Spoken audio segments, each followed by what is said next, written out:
যিনি জলে যিনি বিশ্বে প্রবিষ্ট হয়ে আছেন, যিনি ঔষধি সমূহে যিনি বনস্পতিরাদিতে বিরাজমান, সেই দেবতাকে বারবার নমস্কার করি।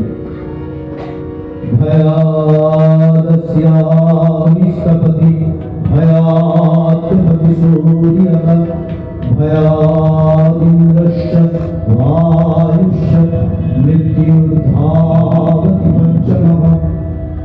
এর ভয়ে অগ্নি প্রজ্বলিত হচ্ছে, এর ভয়ে সূর্য উত্তাপ দিচ্ছে, এর ভয়ে মেঘ বাড়ি বর্ষণ করছে, বায়ু সঞ্চালিত হচ্ছে এবং মৃত্যু সঞ্চালন করছে। আনন্দাথেব কল্পিমানি ভূতানি জায়ন্তে আনন্দেন জাতানি জীবন্তি আনন্দম প্রয়ন্তি সংবিশন্তি। আনন্দ স্বরূপ পরম ব্রহ্ম থেকে এই ভূত সকল উৎপন্ন হয়, উৎপন্ন হয়ে আনন্দ স্বরূপ ব্রহ্ম কর্তৃক জীবিত থাকে এবং প্রলয়কালে আনন্দ স্বরূপ ব্রহ্মের প্রতি গমন করে ও তার মধ্যে প্রবেশ করে। সম্প্রাপেন ঋষয়ো জ্ঞানকৃতাঃ কৃতাত্মানো বিদরাগাঃ প্রশান্তাঃ তে সর্বতঃ প্রাপ্য ধীরাঃ যুক্তাত্মানঃ সর্বমেবাবিশন্তি। তিনি ঋষি, যিনি পরমাত্মাকে জ্ঞানের মধ্যে লাভ করে জ্ঞানযুক্ত, আত্মার মধ্যে নিহিত দেখে কৃতাত্মা, হৃদয়ের মধ্যে উপলব্ধি করে বিতরা, সংসারের ক্ষেত্রে দর্শন করে প্রশান্ত। সেই ঋষি তিনি, যিনি পরমাত্মাকে সর্বদিক থেকে প্রাপ্ত হয়ে ধীর হয়েছেন, সকলের সঙ্গে যুক্ত হয়েছেন, সকলের মধ্যে প্রবেশ করেছেন। নাইমাত্মা প্রবচনেন লভ্যো ন মেধয়া ন বহুনা সুতেন ইয়মেবৈষ বৃণুতে তেন লভ্যস্য চৈষা বৃণুতে তন্সা। অনেক উত্তম বচন দ্বারা বা মেধা দ্বারা অথবা রূপ দ্বারা এই পরমাত্মাকে লাভ করা যায় না। যে সাধক তাকে প্রার্থনা করে সেই তাকে লাভ করে। পরমাত্মা এই সাধকের সন্নিধানে আত্মপ্রকাশ করেন। यस्य सर्वाणि भूतानि आत्मैवाभूत् विजानतः तत्र को मोहः कः शोकः एकत्वमनुपश्यतः।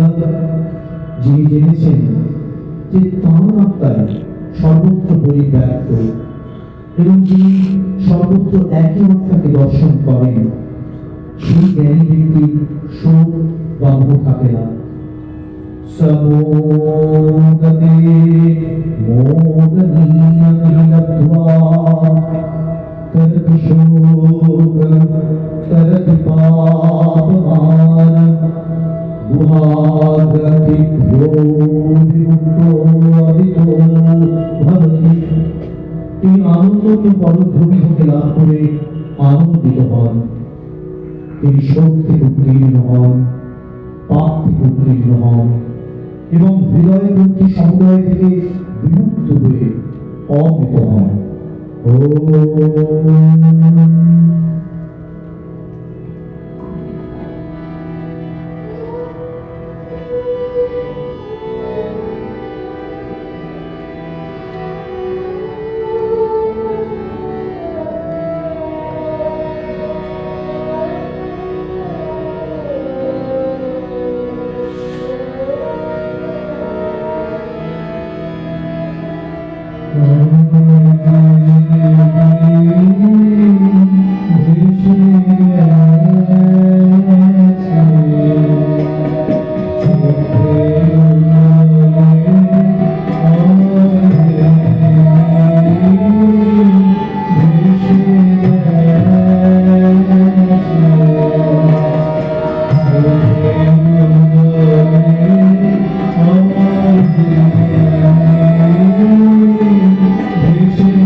আজকের এই বিশেষ উপাসনা, বিশেষ মন্দির অত্যন্ত বেদনাবিদ্ধ। পরম ব্রহ্মের কাছে নত মস্তকে প্রার্থনা জানায় যে এই ধরনের বিশেষ মন্দির যেন বারবার আমাদের আশ্রমে সংঘটিত না হয়। আজ আমরা স্মরণ করছি দীপেশ রায়চৌধুরীকে, যাকে আমরা হারালাম বড়দিন। বেদনার সঙ্গে জানাতে হচ্ছে আরেক আশ্রম সেবক অমিতাভ চৌধুরী কেরুদার কথা, যাকে আমরা হারালাম 5 জানুয়ারিতে। তাই এই উপাসনা মন্দিরে প্রার্থনা থাক সকলের সুস্থতা আর মঙ্গল কামনা। 1941 সালের 25শে জুলাই 9 শ্রাবণ দুয়ারে প্রস্তুত গাড়ি ধীরে ধীরে তাকে তোলা হলো আশ্রমের নীল পাশে। পড়ে রইল আম্রকুঞ্জ, পড়ে রইল শালবীথি, খোয়াই, কোপায়, শ্যামলি, দেহলি। কোনো ঘোষণা নেই, কোনো রটনা নেই। আশ্রমবাসী সবাই জড়ো হয়েছেন উত্তরায়ণ চত্বরে, ষাঁড় বেঁধে পথের দুপাশে। রবীন্দ্রনাথ নীরব, কোলের উপর দুটি হাত জোর করা, চোখে কালো চশমা, চোখের জল আড়াল করতেই বোধ হয়। বাস চলল, গানও চলল। আমরা যেথায় মরি ঘুরে, সে যে যায় না কবু দূরে, মোদের মনের মাঝে প্রেমের সেটা বাঁধা যেটা সুরে। সেদিন রবীন্দ্রনাথের সহযাত্রীরা সুরের গড়, অনেক চন্দ্র, ক্ষিতিশ রায়দের সাথে এক 9 বছরের শিশুও বাবার হাত ধরে অবাক চোখে তাকিয়েছিলেন এই নীল পাশে কালো চশমা পরিহিত আলখাল্লা শোভিত আশ্রম গুরুটিতে। বাবা সুধাকান্ত রায়চৌধুরীর পুত্র শ্রী দীপেশ রায়চৌধুরী, আধো জ্ঞান আধো অজ্ঞান। তিনি সাক্ষী থাকলেন গুরুদেবের শেষ বিদায় লগ্নটি। এই মন্দির যদি সুধাকান্ত রায়চৌধুরী স্মরণে হতো, তাহলে বোধহয় কয়েক ঘন্টা লাগত তার স্মৃতিচারণ করতে। রবীন্দ্রনাথের একান্ত আস্থাভাজন সচিব সুধাকান্ত ছিলেন গুরুদেবের এক বিরাট ভরসা স্থল। দিবেশ তাকে বুঝতে হলে সুধাকান্তকে পরিচিত করতেই হবে। অমিয় চক্রবর্তী যেমন ছিলেন কবি লেখাপত্রের সচিব, সুধাকান্ত তেমনই ছিলেন আর প্রশাসনিক সচিব। আসলে সুধাকান্তর কথা কিছুটা না বলে দিবেশ তার ঘরানাটা সঠিক বোঝা যাবে না। সুধাকান্ত ছিলেন আশ্রম বিদ্যালয়ের প্রাক্তন ছাত্র, শিক্ষক, পরবর্তীতে রবীন্দ্রনাথের একান্ত সচিব। 25শে মে 1925 গান্ধীজি যখন কবির সঙ্গে সাক্ষাৎ করতে শান্তিনিকেতনে আসেন, সেই সময় মেথডিস্ট চার্চের বিশপ ফিশার গান্ধীজির সাথে দেখা করতে শান্তিনিকেতনে আসেন। রবীন্দ্রনাথের সাথে ফিশারের যোগাযোগ হলো এবং বিশ্বভারতীর পক্ষে আমেরিকান মেথডিস্ট সম্প্রদায় হতে নানাভাবে সহযোগিতা পাওয়া গেল। এই বিশপ ফিশার খ্রিস্টীয় ধর্ম প্রচারের থেকেও খ্রিস্টীয় সংস্কৃতি প্রচারে অধিক আস্থাবান ছিলেন। খ্রিস্টীয় নীতি যাতে হিন্দুদের দ্বারাও প্রচারিত হতে পারে, এই ভরসায় গুরুদেব সুধাকান্তকে নিযুক্ত করলেন। সেই শুরু। তারপর তার বহু যাত্রায় সুধাকান্ত গুরুদেবের ছায়াসঙ্গী হয়ে উঠেছিলেন। 1937-এর 26 জুলাই কবি সুধাকান্তকে নিয়ে শেষবারের মতো শিয়ালদহ থেকে ট্রেনে রওনা হয়ে পরদিন প্রতিসরে পৌঁছান। সুধাকান্ত লিখেছেন, সাম্প্রদায়িক এই দুর্দিনে প্রতিসরে মুসলমান বহুল প্রজা গ্রামগুলির মধ্যে রবীন্দ্রনাথের আসন কোথায় সেটা চোখে যারা দেখেছেন তারা যতটা বুঝবেন, চোখে যারা দেখেননি তাদের সে কথা লিখে গুছিয়ে বলা শক্ত। 29শে সেপ্টেম্বর 1940 রবীন্দ্রনাথ যখন শেষবারের মতো কালিম্পং যান, তার 25শে সেপ্টেম্বর অজ্ঞান ভাব দেখা দিল। সুধাকান্ত তার সঙ্গে গেলেও এই সময়টিতে উপস্থিত থাকতে পারলেন না, কারণ দীপেশের অসুস্থতার খবর পেয়ে স্বয়ং গুরুদেব তাকে জোর করে বোলপুরে ফেরত পাঠান। কবি যেবার ইনসিফিলিসে আক্রান্ত হলেন, তখন অজ্ঞান অবস্থায় কয়েকদিন ছিলেন। যেদিন প্রথম জ্ঞান ফিরল, সুধাকান্ত তখন ডিউটি।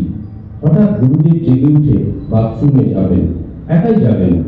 সুধাকান্ত যেতে দেবেন না, জড়িয়ে ধরে আছেন। গুরুদেব খালি বলছেন, তুই ছাড় না, আমি পারবো। সুধাকান্ত কিন্তু কর্তব্য কর্মে কঠোর, কোনোভাবেই রাজি হলেন না। কবির শেষ অসুস্থতার সময় যে কয়েকজন ব্যক্তি তার সেবায় নিযুক্ত ছিলেন, সুধাকান্ত তাদের অন্যতম। তিনি লোকসজ্জায় রবীন্দ্রনাথ সম্বন্ধে তার নিজ অভিজ্ঞতায় লিখেছেন, রোগের নিদারুণ যন্ত্রণায় রোগী কাতরতা প্রকাশ করে, এইটি স্বাভাবিক নিয়ম। কিন্তু রোগকাতর রবীন্দ্রনাথের ক্ষেত্রে আমরা যা লক্ষ্য করলুম তা সাধারণ নিয়মের বহির্ভূত ব্যাপার। যন্ত্রণাকে অবিচলিতভাবে সহ্য করার অসাধারণত্ব দেখিয়েছেন রবীন্দ্রনাথ। তিনি লক্ষ্য করেছিলেন, যারা তার সেবা শুশ্রূষায় নিযুক্ত থাকেন, গুরুদেব তাদের চিত্ত বিনোদন করেন হাস্য পরিহাস দিয়ে। তার মতে বিষণ্ণতার চর্চা করা রবীন্দ্রনাথের প্রকৃতি বিরুদ্ধ। তার শুশ্রূষাকারীদের মধ্যে সুরেন্দ্রনাথ ছিলেন নিত্য জাগ্রত। তার সেবাকে কবি অমর করে রেখেছেন আরোগ্য কাব্য উৎসর্গ করে। অন্যদের সম্বন্ধে বলেছেন, যেটি আরোগ্য 15 নম্বর কবিতায় আছে, পাশে যারা দাঁড়াইছে দিনান্তের শেষ আয়োজনে, নাম নাই বলিলাম তাহারা রহিল মনে মনে, তাহারা গিয়েছে মনে সৌভাগ্যের শেষ পরিচয়। এই নাম না বলা আরেকজন হলেন সুধাকান্ত। সুধাকান্ত সম্বন্ধে একটি কবিতা মুখে মুখে বলেন গুরুদেব, যেটি প্রকাশিত হয়নি। সুধাকান্ত বচনের রচনে অক্লান্ত, মুখে কথা নাহি বাঁধে, পসরা ভরিয়া রাখে বহুবিধ পুরানো সংবাদে। প্রত্যহ কণ্ঠে পায় সাড়া, পাড়া হতে পারা। আজি তার আত্মত্যাগ বাক্য ত্যাগে হয়েছে কঠোর, রোগীর সেবার কার্যে মোর। সুধাকান্ত সম্বন্ধে এত কথা না বললে দীপেশ তাকে সম্যকভাবে ধরা সম্ভব হবে না। শিশু বয়স থেকে তিনি বাবাকে পেয়েছেন গুরুদেবের ছায়াসঙ্গী হিসাবে, সংসারে নয়। বাবার কর্মদক্ষতা অবলোকন করেছেন, তার কর্মের প্রতি প্রভুর প্রতি নিষ্ঠা তাকে শিখিয়েছে নিবেদিত প্রাণ হতে। গুরুদেবের রোজকার ছোট ছোট ঘটনা বাড়িতে জমিও গল্প করে বলার যে দক্ষতা, মুখে কথা নাহি বাঁধে, তা তার পরবর্তী জীবনে এমনকি শেষের সেদিন পর্যন্ত তাকে এক আড্ডাবাজ জমাটি মানুষ করে রেখেছিল। শোনা যায় নিশিকান্তর ভাই সুধাকান্ত খেতে খুব ভালোবাসতেন, বিশেষ করে মাংস খাবার চোখ ছিল। আমার পাওয়া শান্তিনিকেতনের লেখক শিশির কুমার ঘোষ লিখছেন, শুনেছি গোয়ালপাড়া গ্রামে বহু বছর আগে একবার বাঘের আগমন ঘটেছিল। আশ্রমের সব ছেলেরা লাঠি ছোটা নিয়ে দল বেঁধে সেই বাঘ মারতে গিয়েছিল। নেপালের ছেলে নরভুজের ভোজালির আঘাতে সেই বাঘ মারা পড়েছিল। সুধাকান্ত সেই বাঘের মাংস খেতে চেয়েছিলেন, অবশ্য শেষ পর্যন্ত সে আশা পূরণ হয়নি বলায় বাহুল্য। জীবনের শেষ দিকে তিনি ছিলেন শ্রীনিকেতনের জনসংযোগ আধিকারিক, আর দীপেশ বেছে নিলেন এই শ্রীনিকেতনকেই তাঁর সাধনার ক্ষেত্র হিসেবে। বাবার সাথে শিশু বয়স থেকেই শ্রীনিকেতনের অন্তি সন্ধি অলিগলি ছিল তার লক্ষ্য দর্পণে। কোথায় শিল্প ভবনে কাঠের কাজ, মাটির কাজ, গালার কাজ, চামড়ার উপর বাটিকের কাজ, কোথায় কৃষি ফার্মে চাষবাস, কোথায় গবাদি পশুদের আস্থানা, আর কোথায় বা ডাক্তারবাবুদের ডিসপেন্সারি। তখন শ্রীনিকেতন যাওয়ার রাস্তা ছিল মোড়ামে ছোট ছোট টিনের অথবা খড়ের চালের বাড়ি। পাড়া ভবনের পাঠ সঙ্গ হলেই শ্রীনিকেতন তাকে টানত মনের টানে, প্রাণের টানে। বোধ হয় তখন থেকেই তার প্রাণ মন জুড়ে দ্রুত হতো, ফিরে চল মাটির টানে, যে মাটি আঁচল পেতে চেয়ে আছে মুখের পানে।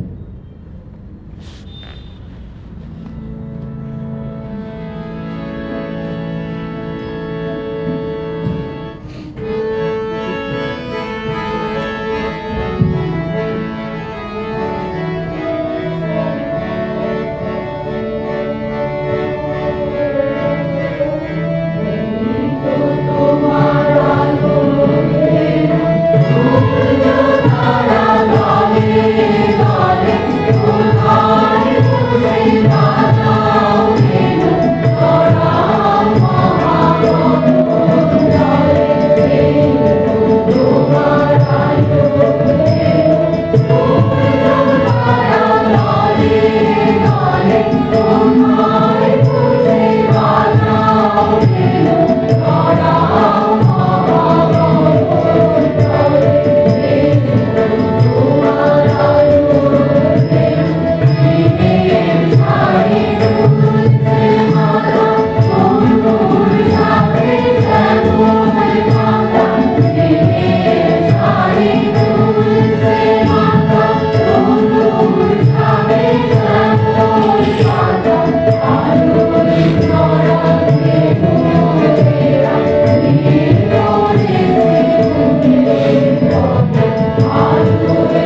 রায়চৌধুরী 1932 সালের 1 সেপ্টেম্বর জন্মগ্রহণ করেন।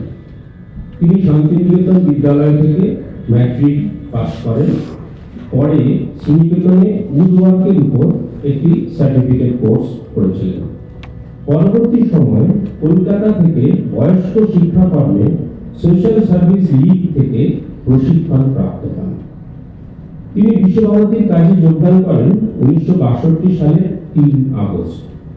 প্রথমে অস্থায়ী কর্মী হিসেবে পল্লী সংগঠন বিভাগ, পরবর্তীতে জুনিয়র অফিস অ্যাসিস্ট্যান্ট হিসেবে ওই দপ্তরে কর্মরত হন। তার চাকরি জীবনের প্রথম বেতন ছিল 70 টাকা, বিএ সহ। সেই সময় বিশ্বভারতীর উপাচার্য ছিলেন বিশ্বভারতীরই প্রাক্তন ছাত্র এবং ভারতবর্ষের সুপ্রিম কোর্টের প্রধান বিচারপতি স্বনামধন্য সুধীররঞ্জন দাস মহাশয়। 1966 সালের 21 জানুয়ারি তাকে পল্লী সম্প্রসারণ কেন্দ্র, তখন বলতো ভিলেজ এক্সটেনশন ডিপার্টমেন্ট, আজকে তার নাম রুরাল এক্সটেনশন সেন্টার, সেখানে বদলি করা হয়।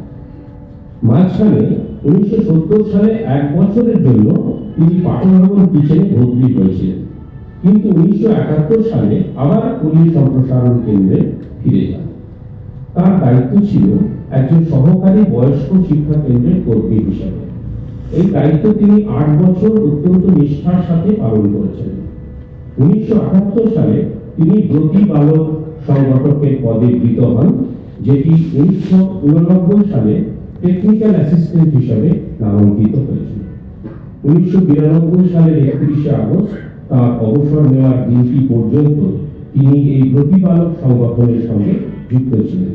তিনি যখন অবসর নেন তখন উপাচার্য ছিলেন বিখ্যাত ইতিহাসবিদ, রবীন্দ্র বিশেষজ্ঞ সব্যসাচী ভট্টাচার্য মহাশয়। এই সমস্ত গতানুগতিক তথ্য সকল কর্মীর জীবনেই থাকে।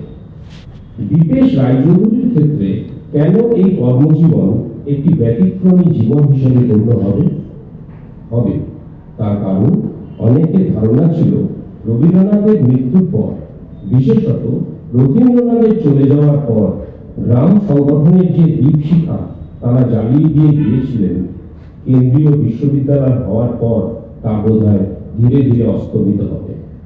রবীন্দ্রনাথ বা রবীন্দ্রনাথ পর্যন্ত শ্রীনিকেতনের যে ইতিহাস সুপরিকল্পিতভাবে রচিত হয়েছিল, তার প্রয়াণের পর তা ভঙ্গুর এবং ইতস্তত হয়ে পড়ে। এইসব মানুষেরা যারা তাদের পিতাদের ত্যাগ ও তিতিক্ষার দ্বারা শান্তিনিকেতন আশ্রম বা শ্রীনিকেতনের কর্মযজ্ঞে সামিল হতে দেখেছেন, তারা এই দীপশিখাকে অবিচল রাখতে সচেষ্ট হয়েছেন। কি কাজ করতেন দীপেশ দা? শ্রীনিকেতনের কর্মযজ্ঞ সম্বন্ধে সম্যক অবহিত না হলে সঠিক মূল্যায়ন করতে পারা যায় না এই সব কর্মীর অমূল্য কর্মকাণ্ডে। 1922 সাল 6 ফেব্রুয়ারি শ্রীনিকেতনের পল্লী সংগঠন বিভাগ প্রতিষ্ঠিত হয়। রবীন্দ্রনাথ তরুণ ইংরেজ বন্ধু লেনার্ড নাইট এলমার্স অধ্যক্ষের দায়িত্বভার গ্রহণ করেন, আর শিশু বিভাগের অধ্যক্ষ কালীমোহন ঘোষ হলেন পল্লী সেবা বিভাগের পরিচালক। প্রমোদনাথ বিশি রবীন্দ্রনাথ ও শান্তিনিকেতন গ্রন্থে লিখেছেন, বস্তুত এই দুই কাজের স্বরূপ ভিন্ন নয়। শিশুরা যেমন অসহায়, আমাদের দেশের গ্রামের লোকও তেমনি অসহায়। শিশুদের মতোই তাহারা নিজেদের ভালো মন্দ বোঝে না, তাহাদের দেখিবার কেহ নাই, তাহারা একান্ত নিঃসম্বল, নিরাশ্রয়। সত্যকার দৃষ্টিতে শান্তিনিকেতন ও শ্রীনিকেতন একই ভাবের ভিন্ন বিকাশ মাত্র। একটি শিশু চর্চা প্রতিষ্ঠান, আরেকটি বয়স্ক শিশু চর্চার স্থান। এই বয়স্ক শিশু চর্চার কঠিন দায়িত্ব সামলেছেন দীপেশ দা। গ্রামে গ্রামে 900 বয়স্ক শিক্ষা কেন্দ্র করে, ভ্রাম্যমাণ গ্রন্থাগারকে বাড়ির দরজায় উপস্থিত করে জ্ঞান শিক্ষার যে আলোক বর্তিকা তিনি জানিয়েছিলেন, পরবর্তীতে সরকারের দায়িত্বে সেই কার্যক্রমে সারা দেশে তার প্রতিফলন ঘটেছিল 80 দশকে। শান্তিদেব ঘোষ লিখেছেন, এলমার্স প্রথমে পিতৃদেবের অর্থাৎ কালীমোহন ঘোষের সাথে ঘুরে ঘুরে শ্রীনিকেতনের নিকটবর্তী কয়েকটি গ্রামের মানুষদের সামগ্রিক জীবনের পরিচয় নিলেন। তারপর তারা স্থির করলেন গ্রাম উন্নয়নের পরিকল্পনাকে দুভাগে ভাগ করে তারা কাজে নামবেন। স্থির হলো শ্রীনিকেতন চলবে শিক্ষিত ও অভিজ্ঞ লোক মারফত শিক্ষা, স্বাস্থ্য, আর্থিক উন্নতির প্রয়োজনীয় নানা দিক দিয়ে পরীক্ষা নিরীক্ষার কাজ এলমার্সের নেতৃত্বে ও পরিচালনা দেবে। পল্লী উন্নয়ন বিভাগের কর্মীদের দ্বারা প্রতিষ্ঠা করলেন দারিদ্র কৃষিজীবী এবং তাদের জন্য ঋণদানের জন্য ব্যাংক, ধর্মগোলা, কৃষি সমবায়, স্বাস্থ্য সমবায়, শিক্ষা, পথঘাট তৈরি, জলা জঙ্গল, ডোবা সংস্কার এবং সালিসি বিচারের দ্বারা গ্রামবাসীদের মধ্যে ঝগড়া বিবাদ, মামলা মকদ্দমার মীমাংসার কাজ। গ্রামের স্বল্প শিক্ষিতদের জন্য ভ্রাম্যমাণ গ্রন্থাগার, ম্যালেরিয়া নিবারণী সমিতি, অস্পৃশ্যতা বর্জন সমিতি গঠন করলেন। এই কাজ যে কতখানি নিখুঁত ছিল তা 1926 সালে প্রকাশিত বল্লভপুর ও 1933 সালে প্রকাশিত রায়পুর গ্রামের তথ্য সংগ্রহ পুস্তকে পাতায় পাতায় লিপিবদ্ধ রয়েছে। দীপেশ দা পরবর্তীতে ব্রতী সংগঠন হিসাবে যে অবদান রেখেছেন, আজও আমরা তার ঐতিহ্য সমানে বহন করে চলেছি।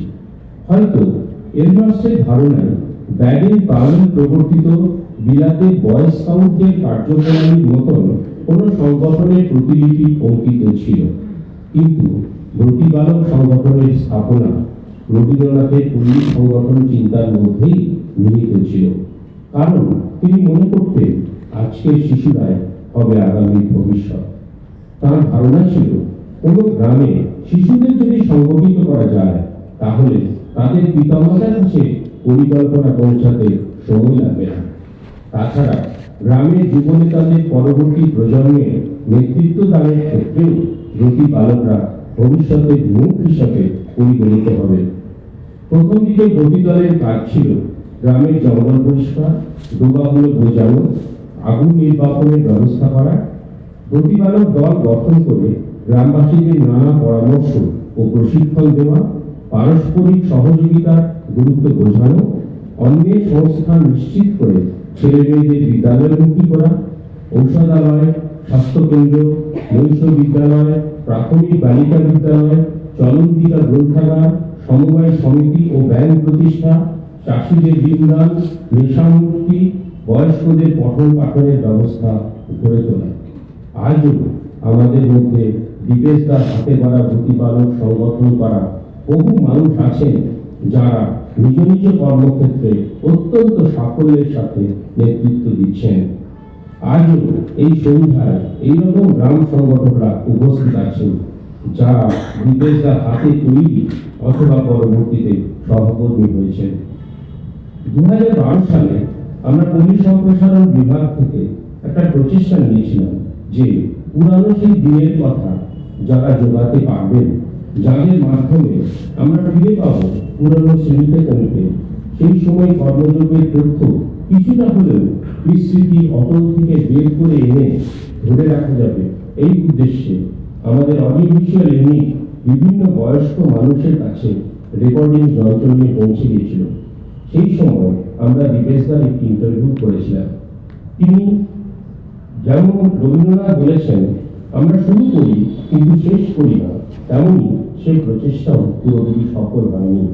তবে এই ইন্টারভিউ থেকে সেই সময় যে কর্মকাণ্ডের হদিশ আমরা পেয়েছি তা আমাদের আজও পাথ্য।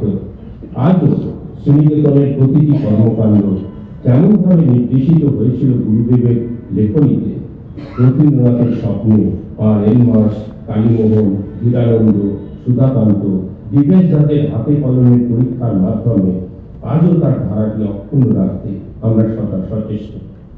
প্রতিদিন বিশেষত 9 থেকে 14 বছরের শিশুদের মাঠে আনা, তাদের দিয়ে শারীরিক, মানসিক ও গ্রামোন্নয়নের কাজ যে কত কঠিন তা যারা হাতে কলমে করেননি তাদের বোঝানো শক্ত। কতভাবে এই শিশুদের মাঠে আকর্ষণ করতে হয় তার অনেক কসরত ও উপায় দীপেশ দা আমাদের শিখিয়ে গেছেন। প্রতি সংগঠন হল সেই শিশুদের সংগঠন যারা তাদের গ্রাম উন্নয়ন লক্ষ্যকে ব্রত হিসেবে গ্রহণ করবে। আর তাদের সম্মেলনের শুরুতে যে মন্ত্র শেখানো হতো, দীপেশ দার হাতের তালির সাথে সাথে তারা যেভাবে বলতো সেটি হলো, সত্য সেবা ব্রত নিয়ে চলব সিধে রাস্তা দিয়ে, দেশের দশের দুঃখ যত দূর করিব সাধ্য মতো। সরকারি ভাষাতে এটি শপথ বাক্য হিসেবে পাঠ করানো হতো। সেজি হার সেন্তে মেলি কথা মেনতে, দিসেন ভরা কষ্ট দাঁড়ে কম মেনতে।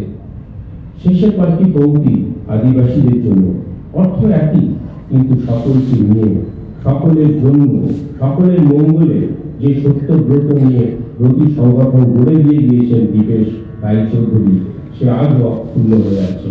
সেই ব্রতী সংগঠন আজও এক ঐতিহ্য, মানি অথবা না মানি।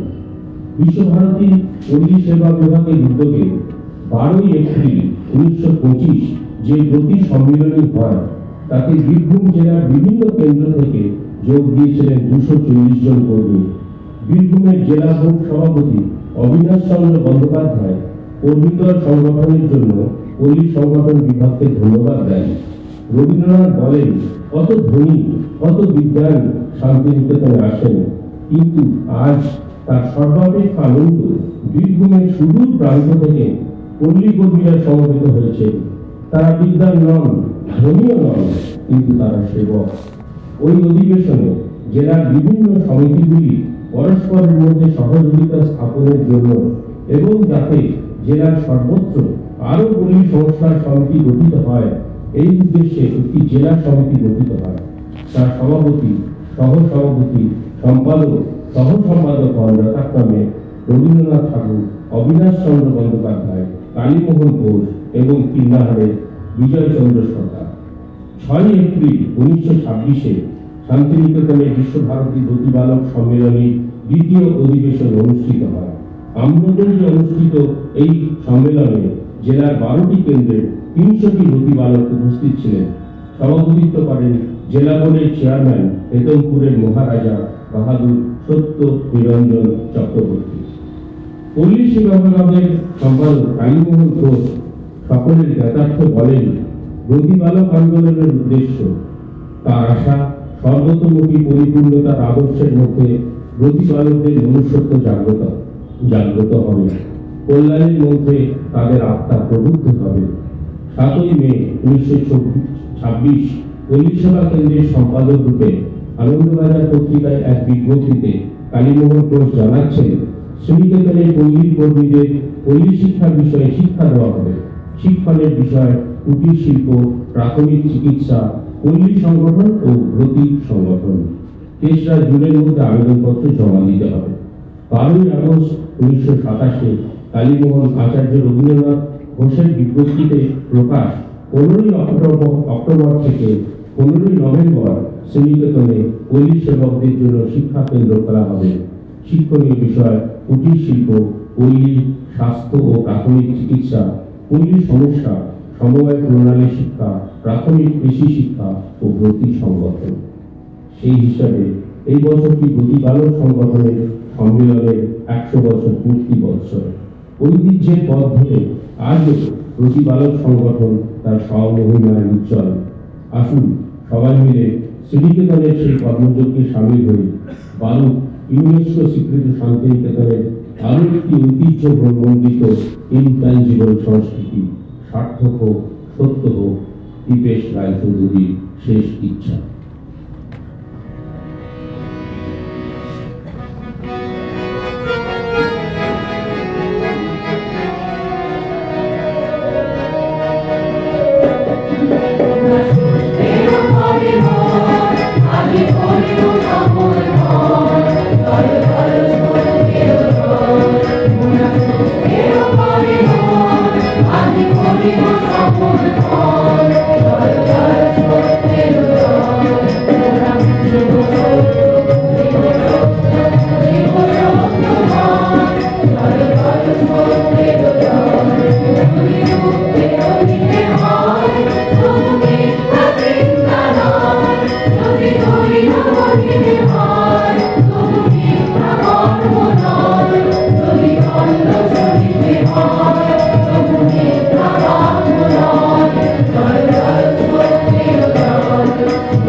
वेदाहमेकं पुरुषं महान्तमादित्यवर्णं तमसः परस्तात् तमेव विदित्वादिमृत्युमेति नान्यः पन्था विद्यते यन्नाय।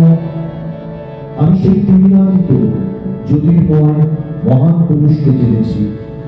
সাধক কেবল তাঁকে জেনে মৃত্যুকে অতিক্রম করেন, এছাড়া মুক্তি প্রাপ্তি আর অন্য কোনো পথ নেই।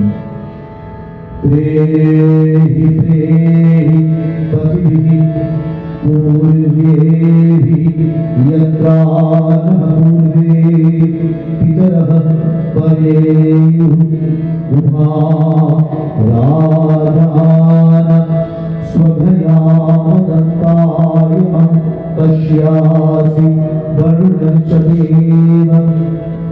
হে পরলোকগত, যে পথে আমাদের উচ্চ পিতৃপুরুষরা গমন করেছেন, তুমিও সেই পথে গমন করো এবং প্রসন্ন চিত্তে মুক্ত জীবাত্মা ও ঈশ্বর উভয়কে দর্শন করো। ওম দিব্যাং লোকান সরক্ষতু। এই পরমেশ্বর তিনি যেন দিব্যলোকে গমন করেন। পরে মৃত্যুরমিতনয়িতু। মৃত্যু আমাদের নিকট থেকে অবগত হোক, আমাদের নিকট অমৃত আবির্ভূত হোক। यानि कानि चिच्छान्तानि लोके सत्यशैर्विदुः सर्वाणि सद्भवन्तु मे शनैरस्तु अभयं मे अस्तु। সমস্ত লোকে সপ্তর্ষিগণ যে সকল বস্তু শান্তিকারক বলে জানেন, সেগুলি আমাদের পক্ষে শুভকর হোক। সব দিক থেকেই আমাদের শান্তি হোক, আমাদের অভয় হোক। মধুবাতামৃতায়তে মধুম শরন্তি সিংহবঃ মাধবেরিণঃ সন্তোষভিঃ মধুনক্তম উতোষসো মধুমৎ पारिथिवनरजः मधुध्योरस्तु नमिता मधुमानो वनस्पतिर्मधुमान् अस्तु सूर्यः माधुरीरावो भवतु नः। ॐ शान्ति ॐ शान्ति ॐ शान्ति ॐ तत्सत्।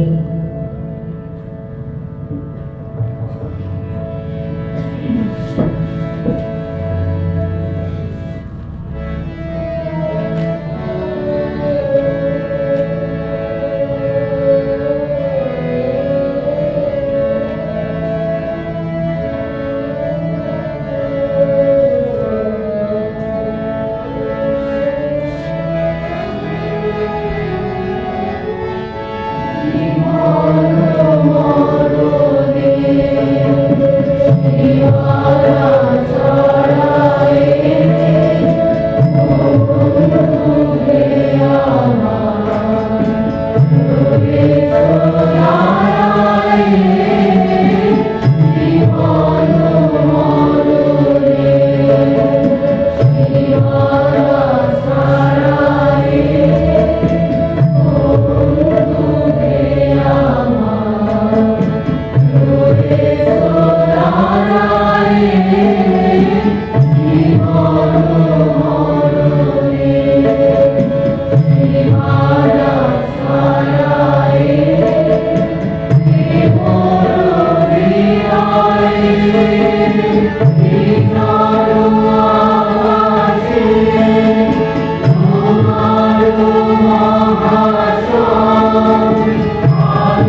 করে